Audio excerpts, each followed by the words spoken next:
Hi, I found a really cute article on them in Modern Screen called No Romance Ballyhoo Please.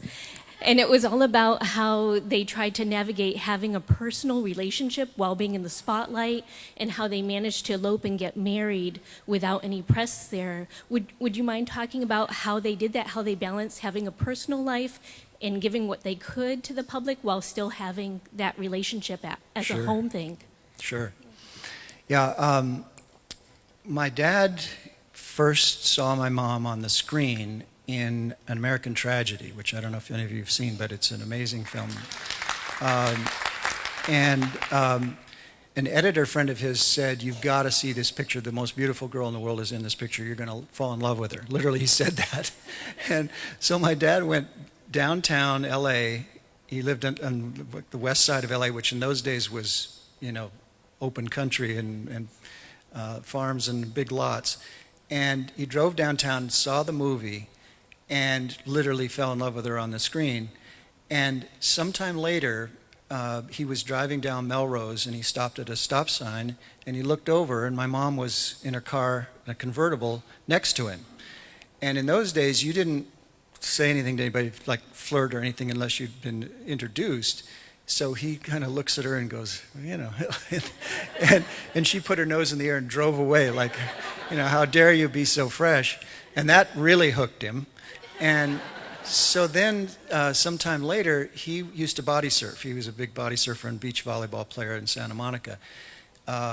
And he saw that there was a still photography crew photographing my mom on the beach. So he kind of wandered over, and he knew one of the cameramen, and the cameraman introduced him. So now they'd been introduced. So now they were on good ground. And Pop said it was like January, and they were shooting a photo shoot for like the summer magazine release, and he said it was freezing cold. But he said, I forced myself to go run and dive in the ocean because he said, I thought it made me look virile. And he thought it would impress her. So now they're cast together. David Selznick used to tell my dad, he'd say, "That's a girl for you." He said, you should go after her. He said, absolutely. He says, "I'm going to put you in a movie with her." And he says, "David, you cast the movies, I'll cast my life." He said, I like her, I'm interested, but I don't want to marry an actress. And he'd had that thought from the beginning when he got to know enough actresses. And so they were cast in The Silver Cord together, and they weren't playing opposite each other, but they did have scenes together. And they really started to fall for each other. My mom then got cast in a movie back east, and she called Pop from the Waldorf Astoria, and she said, I'm on the 29th floor of the Waldorf Astoria, and this is the most exciting city in the world. And Pop said, "I miss you too much. Let's get married. I'm flying back."